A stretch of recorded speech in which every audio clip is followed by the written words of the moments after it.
here to ask, how many of you have a little bit of reluctance about participating in a self-timed photograph?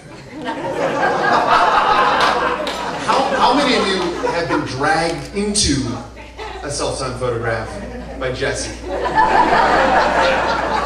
I have as well. And I have to admit, though, that I share some of Jesse's enthusiasm for the self-timer.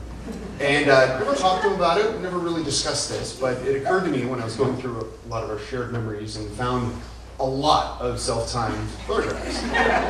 And I thought about why, and I think that there is a certain arrogance in that. Let me share. That anybody who can be trusted to take the photograph, you want in the photograph. Friends can be trusted and they're in. Everybody else we're not so sure about. But I think there's more. I think there's a rhythm to the self-timer. You know, you press the button, you find that moment, there's that pause, and then you form a memory. And I think that that's something that we share, right? I think that it's a burst of energy followed by a moment of reflection. It's a little goofy, but there's a sense of a self-timer is like a lot of moments with Jesse. Almost always seems like a terrible idea at the time, but if you go into it with energy and enthusiasm, that's how some of the best memories are made, as I think a lot of us know, most of all probably Eileen.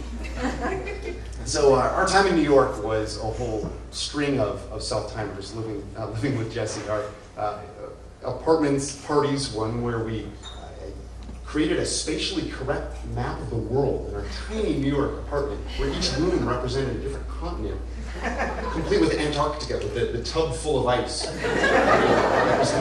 The illegal barbecues on the roof, where one time we were so convinced the fire department was screaming down First Avenue to arrest us, and we're running down the stairs, only to discover there's a little fire in the shop across the way. I'm no photographer, but I am always, I like close-ups, right? I'm always a little nervous about backing up to include other people or things in a photo, and I'm not going to say that's how I felt when Jesse started including Eileen and more of our self-timers, but what a wonderful thing to learn that Eileen made those memories even more special. One of our early memories I remember forming with Eileen was a hike that we took, and the photographs reflect the beautiful mountains and the waterfalls, but what I really remember couldn't be captured in a photograph. It was the 4-hour-long discussion we had, where I really saw a tenacity come out of Eileen that I hadn't seen until then. We were discussing Walmart. and Walmart's impact in our communities for 4 hours and how many, much to the chagrin of all the other hikers on this beautiful trail. So I may have to admit that I may have been on the wrong side of that argument, but I was very happy to discover that Jesse had found somebody who could certainly stand up to some of the moments that can't be captured on film. And I'm certainly not in all of the self-timers that these two take. Have you ever seen their kissing self-timers? These two take some great, very romantic kissing self-timers. Some of those were taken on a road trip we were privileged to take with them from California all the way down to the tip of Baja, California, 3,500 miles of driving. And the moment I will never forget was what ended up being a little bit of a relationship test about halfway down. You want to test a couple.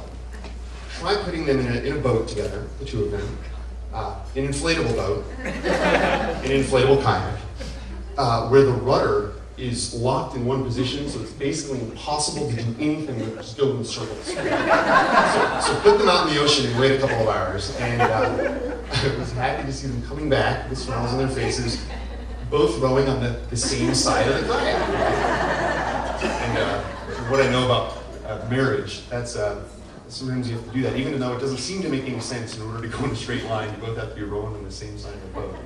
But that's what we're here to celebrate tonight.